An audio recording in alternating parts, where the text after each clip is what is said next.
नमस्कार साथियों जिन लोगों ने बिना 98 परमिशन के बिना SC ST कैंडिडेट्स की ज़मीन खरीदी है, कभी भी खरीदी है 10 साल पहले, 15 साल पहले, 20 साल पहले, या आप खरीद रहे हो या खरीदने जा रहे हो, तो आपको नियमों को समझ लेना चाहिए, वरना आपकी रजिस्ट्री 100% कैंसिल होगी। 100% मैं गारंटी देता हूँ। अब देखिए साथियों, यहाँ पे मैं कुछ टॉपिकों को क्लियर करने वाला हूँ। कुछ टॉपिक को, जैसे SC ST कैंडिडेट से ज़मीन खरीदी है तो रजिस्ट्री कब कैंसिल होगी, और SC ST कैंडिडेट से प्लॉट या मकान खरीदने के क्या नियम है, और बिना परमिशन अगर ज़मीन खरीद ली, मान लीजिए खरीद ली, आपसे गलती हो गई, तो कैसे इसे सही कर सकते हैं जिससे आपका पैसा बच जाए।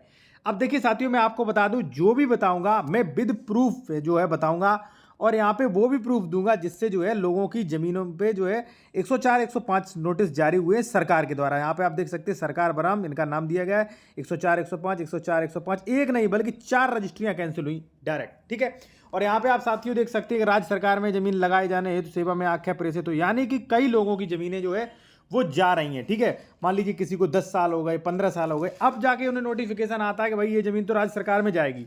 तो चलिए मैं आपको बताता हूँ, और मैं आपसे सबसे पहले कहूँगा, यदि आप कोई भी विशेषज्ञ द्वारा कंसल्टेशन करना चाह रहे हैं, या कोई भी जमीन खरीदी थी या खरीद रहे, उसका डॉक्यूमेंट चेक कराना चाह रहे हैं कि जमीन खरीदने लायक है भी कि नहीं, ठीक है, तो हमारा कॉन्टैक्ट नंबर वीडियो के डिस्क्रिप्शन में मिल जाएगा, ठीक है।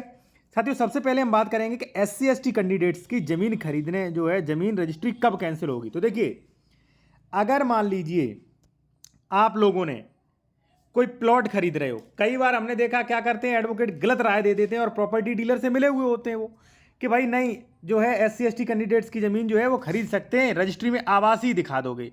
बिल्कुल नहीं खरीद सकते साथियों, मैं गारंटी देता हूं। आप मुझसे ऑर्डर भी ले सकते हैं, ठीक है ना, रूलिंग भी ले सकते हैं, इसका नहीं खरीद सकते भाई, ठीक है। अब देखिए यहाँ पे जो है आप देख सकते हैं साथियों, यहाँ पे जो 4-5 जो रजिस्ट्रियाँ कैंसिल हुई है प्लॉट की हुई हैं, ठीक है ना, आवासी वाली हुई हैं, ठीक है जी। अब तो सवाल आता है कि भाई एक तो ये कंडीशन हो गई, दूसरा हो गई आपने परमिशन नहीं लिया, ठीक है ना। तो अगर मान लीजिए 98 का उल्लंघन किया, तो आप ये मान लीजिए ये जमीन बेकार हो चुकी है अब, ठीक है ना, सीधा राज्य सरकार को जाएगी।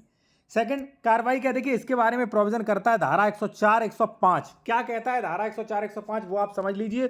और जो भी लोग जूनियर एडवोकेट इसे देख रहे हैं, तो अगर आप कानून की बहुत ही अच्छी जानकारी लेना चाह रहे हैं, जैसे स्टे के बारे में, आदेश स्थगन, अवैध निर्माण रुकवाने के लिए, दाखिल खारिज के लिए, ठीक है, रजिस्ट्री केवाला, कब्जा हटवाने के लिए, ठीक है, सीमांकन, संशोधन, बंटवारा, कब्जादारी की बेदखली, घोषणात्मकवाद, कैविएट, RTI, तो सारे के फॉर्मेट्स मिल जाएंगे, सभी के फॉर्मेट्स प्लस नियम।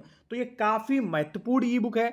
आप अगर खरीदना चाहें तो स्क्रीनशॉट ले लें, और व्हाट्सएप नंबर पर मैसेज करके इसका पूरा PDF ले सकते हैं, जो कि लगभग 100 पेज से ऊपर का होगा, ठीक है। इसमें आपको काफ़ी जानकारी मिलेगी, जैसे मान लीजिए साथियों तितिम्मा है, सेल एग्रीमेंट है, ठीक है, झूठा किसी ने फंसा दिया तो उस पर कैसे मुकदमा डालेंगे, पूरा फॉर्मेट, विवाह विच्छेद है, ठीक है ना, वसीयत का प्रोविट है, घरेलू हिंसा है, जो जमीन विवाद की धारा 145 है उसका भी मिलेगा, ठीक है ना। तो आप ले सकते हैं, स्क्रीनशॉट ले लीजिए अभी इसका।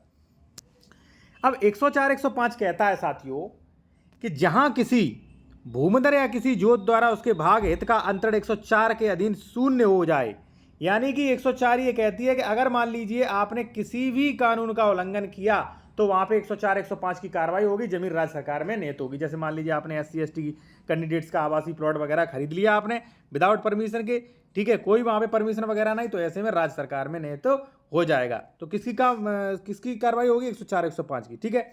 अब देखिए, ऐसे अंतरण की विषय वस्तु सभी भारों से मुक्त हो जाएगी, ठीक है, और राज्य सरकार में नियत हो जाएगी। भाई का देखिए आप, खा कह रहा है किस जोत में, उस भूमि में जो भी मान लीजिए फसल, वृक्ष, कुएं, अन्य सुधार जो भी हैं, वो भी राज्य सरकार में चले जाएंगे, ठीक है। अधीन अंतरक के हित की समाप्ति के लिए आसामी का उसके अधीन धारण करने वाला हित समाप्त हो जाएगा, उसका भी हित समाप्त हो जाएगा। अब देखिए, इस धारा के धारा 94 के अधीन दिए गए पट्टे पर लागू नहीं होंगे, ठीक है। अब देखिए यहाँ पर, जहां कोई भूमि अन्य संपत्ति अधीन राज्य सरकार में निहित हो गई है, कलेक्टर ऐसी भूमि के लिए संपत्ति कब्जा लेने के लिए व्यक्ति जिसके मान लीजिए भूमि संपत्ति का अध्यासन हो, यानी कि कब्जा हो, उसे बेदखल करने के लिए निर्देश देगा, और वो जो है विधि सम्मत जो है कलेक्टर ऐसे बल प्रयोग कर सकता है, यानी कि अगर आप नहीं खाली कर रहे तो बल प्रयोग भी किया जाएगा। तो कहने का मतलब साथियों है कि जिन लोगों ने मिसगाइड होके, जिन लोगों को मान लीजिए प्रॉपर्टी डीलर मिसगाइड कर दिया जाता है कि नहीं ऐसे ले सकते हैं, इस सेक्शन में ले सकते हैं, तो कहीं ना कहीं आप लोग देख के खरीदें। और मैं तो कहूँगा कि अगर आप किसी भी मैटर में विशेषज्ञ द्वारा कंसल्टेशन करना चाहते हैं, तो कॉन्टैक्ट नंबर वीडियो को डिस्क्रिप्शन मिल जाएगा। आप विदाउट 98 के SC ST कैंडिडेट्स की ज़मीन ना खरीदें, वरना उदाहरण आपके सामने है, कई ज़मीनों का जो है वो रजिस्ट्री कैंसिल हुआ है, और ये जरूरी नहीं कि 4 साल में 6 साल में हो, वो प्रारंभ से ही शून्य है, ठीक है। वो 10 20 30 साल बाद भी, 40 साल बाद भी कैंसिल हो जाएगा आपका, ठीक है ना। तो ये चीज़ ध्यान में रखें आप।